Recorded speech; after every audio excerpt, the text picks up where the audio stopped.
বাদ বঙ্গে গেরুয়া ঝড়ের পর থেকেই প্রধান প্রশ্নচিহ্ন হয়ে দাঁড়িয়েছে পরবর্তী মুখ্যমন্ত্রী কে হবেন। কিন্তু কিভাবে হবে মুখ্যমন্ত্রী চূড়ান্ত নির্বাচন?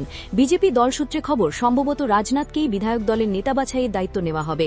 আগামীকাল বিধায়কদের নিয়ে বৈঠকে বসে নেতা বাছাই করা হবে, চূড়ান্ত করা হবে ক্যাবিনেটও। আগামীকাল সকালে ক্যাবিনেট বৈঠক রয়েছে, তারপরই কলকাতা যাবেন রাজনাথ।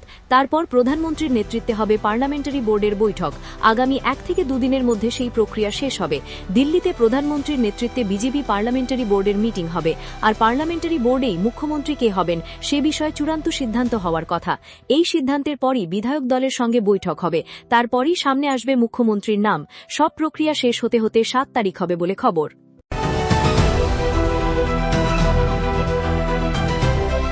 অপেক্ষা আর কয়েকদিনের, আর তারপরই পশ্চিমবঙ্গে বিজেপি সরকার গড়তে চলেছে। আর তার রূপরেখা কেমন হতে পারে সেই বিষয়ে স্পষ্ট বার্তা দিলেন প্রধানমন্ত্রী নরেন্দ্র মোদী। তিনি তরুণদের কর্মসংস্থান এবং মহিলাদের নিরাপত্তা নিয়ে বিশেষ গুরুত্বের কথা তুলে ধরেন। পাশাপাশি কেন্দ্র রাজ্য সংঘাত থাকলেও পশ্চিমবঙ্গে উন্নয়নমূলক কোনো প্রকল্প আটকে থাকবে না বলেও আশ্বাস দেন। পশ্চিমবঙ্গ সহ 5 রাজ্যের ভোট গণনার পর সোমবার সন্ধ্যায় দিল্লিতে বিজেপির সদর দপ্তর থেকে ভাষণ দেন তিনি। ধুতি পাঞ্জাবি পরে বাঙালি সাজে উপস্থিত হয়ে প্রায় 45 মিনিটের বক্তৃতায় পশ্চিমবঙ্গকে ঘিরে বিশেষ বার্তা দেন মোদী। বিকশিত ভারত গড়ার লক্ষ্যে বিকশিত পশ্চিমবঙ্গের প্রয়োজনীয়তার কথা উল্লেখ করে তিনি জানান, দেশের উন্নয়নের সঙ্গে তাল মিলিয়ে এগোবে পশ্চিমবঙ্গ।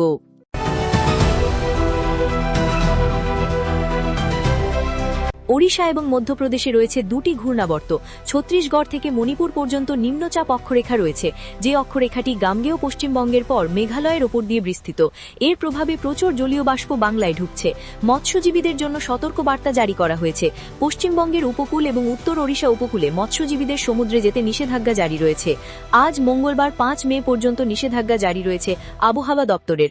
সমুদ্র উত্তাল থাকবে এবং সমুদ্র পৃষ্ঠে ঝোড়ো হাওয়া 60 কিলোমিটার সর্বোচ্চ প্রতি ঘণ্টায় বইতে পারে, এমনটাই জানিয়েছে আবহাওয়া দপ্তর।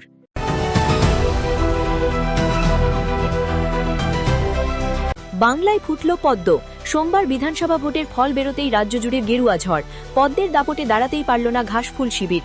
2021-এ 200 পারের স্লোগান দিয়েও বিজেপিকে থমকে যেতে হয়েছিল 77-এ, কিন্তু 2026-এ পূরণ হল 21-এর লক্ষ্য।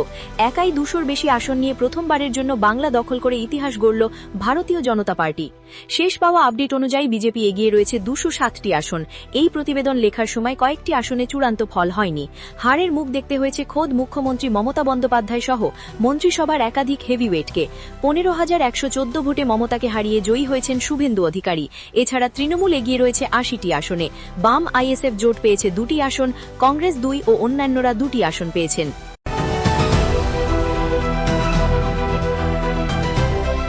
প্রাক্তন মন্ত্রী শশী পাজা তথা শ্যামপুকুরের তৃণমূলের পরাজিত প্রার্থী শশী পাজা এক্স হ্যান্ডেলে টুইটারে পোস্ট করেছেন, দলত্যাগী সুবিধাভোগী বিজেপি কর্মীরা হামলা চালিয়েছে, জোরপূর্বক পার্টি অফিস ও ক্লাব দখল করেছে তারা।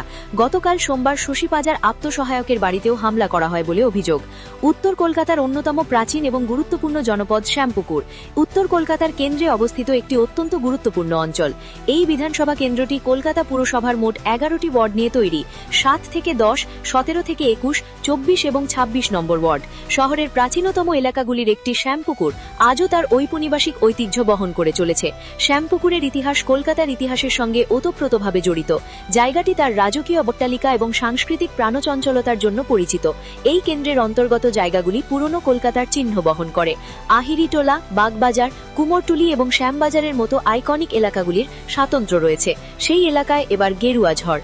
বিজেপি প্রার্থী পূর্ণিমা চক্রবর্তীর কাছে 14,633 ভোটে হার ডক্টর শশী পাজার।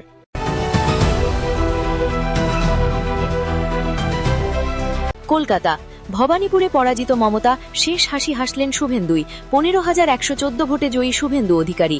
মমতা বন্দ্যোপাধ্যায় ভবানীপুরের ঘরের মেয়ে, অথচ সেই নিজের আসনেই হারতে হল মুখ্যমন্ত্রীকে। 5 বছর আগে নন্দীগ্রামে শুভেন্দু অধিকারীর কাছে পরাস্ত হয়েছিলেন মমতা, কিন্তু এবার নিজের আসনেই পরাস্ত হলেন তৃণমূল নেত্রী। নিজের আসন ভবানীপুরকে বড় বোন এবং নন্দীগ্রামকে মেজ বোন বলে সম্বোধন করেন মমতা। মেজ বোনের কাছে 5 বছর আগেই হেরেছিলেন, হারিয়েছিল শুভেন্দু অধিকারী। এবার বড় বোন ভবানীপুরেও হারলেন তিনি, এবারও হারালেন সেই শুভেন্দুই। ইতিমধ্যেই নন্দীগ্রামে সার্টিফিকেট নেওয়ার জন্য হলদিয়ার উদ্দেশ্যে রওনা হয়েছেন শুভেন্দু অধিকারী।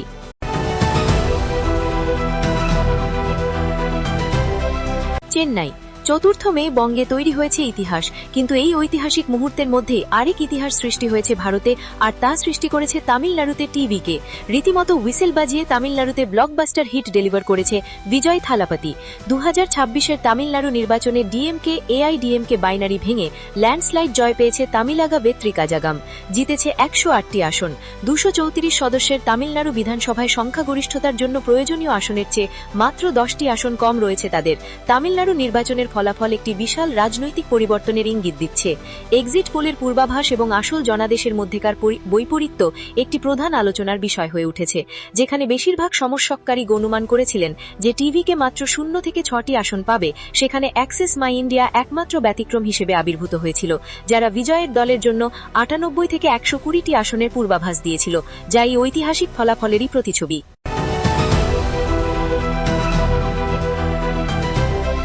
পিএফ ভবিষ্যতের জন্য একটি গুরুত্বপূর্ণ সঞ্চয়। কর্মচারীদের মনে রাখা উচিত যে ইপিএফওতে যোগদান এবং প্রস্থানের তারিখ সঠিকভাবে দেওয়া জরুরি, কারণ ভুল তারিখ সরাসরি পিএফ ব্যালেন্স, সুদ, পেনশন এবং দাবির ওপর প্রভাব ফেলতে পারে। অনেক কর্মজীবী মানুষ মনে করেন যে পিএফ হল বেতন থেকে টাকা কেটে নেওয়ার একটি সাধারণ প্রক্রিয়া, কিন্তু বাস্তবে এটি আপনার ভবিষ্যতের জন্য একটি শক্তিশালী এবং নিরাপদ নিবেশ।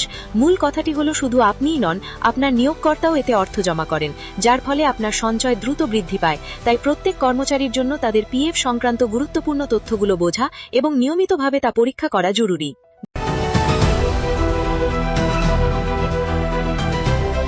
দেশে ক্রেডিট কার্ডের ব্যবহার দিন দিন বাড়ছে। মাসের শেষে যখন ক্রেডিট কার্ডের স্টেটমেন্ট আমাদের ইনবক্সে আসে, তখন মিনিমাম ডিউ অপশনটি অনেক সময় যেন একটি জাদুর কাঠির মতো মনে হয়। এটি মোট বিলের মাত্র 5% অংশ, যা পরিশোধ করা সহজ মনে হয় এবং এতে লেট ফি থেকেও বাঁচা যায়। কিন্তু কখনো ভেবে দেখেছেন ব্যাংক আপনাকে এই অপশনটি কেন দেয়? আসলে এটি সুবিধার চেয়ে বেশি এক ধরনের ঋণের ফাঁদ। চলুন বিস্তারিতভাবে বুঝে নেওয়া যাক যে শুধু মিনিমাম ডিউ পরিশোধ করলে কিভাবে তা আপনার পকেটের উপর ভারী হয়ে উঠতে পারে।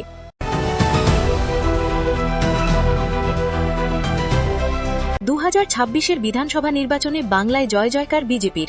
এবার যাদবপুর কেন্দ্রেও জয়লাভ করল বিজেপি। অভিনয় থেকে রাজনীতির ময়দানে এসেই ছক্কা হাঁকালেন বিজেপি প্রার্থী সর্বরী মুখার্জি। যাদবপুরে অভিনেত্রী সর্বরী মুখার্জির প্রতিপক্ষ ছিলেন বামফ্রন্ট মনোনীত সিপিআই প্রার্থী আইনজীবী বিকাশ রঞ্জন ভট্টাচার্য, তৃণমূল প্রার্থী দেবব্রত মজুমদার, কংগ্রেস প্রার্থী শ্যামলী মণ্ডল। তৃণমূলের দেবব্রত মজুমদার এবং সিপিএমের বিকাশ রঞ্জন ভট্টাচার্যকে পিছনে ফেলে শেষ জয়ের হাসি হাসলেন অভিনেত্রী সর্বরী মুখার্জি। 24 রাউন্ড গণনার শেষে ব্যবধান 25,787, প্রায় 25,000-এর বেশি ভোটে যাদবপুরে পদ্ম ফোটালেন সর্বরী। এতেই শেষ। আরও আপডেটের জন্য সাথে থাকুন।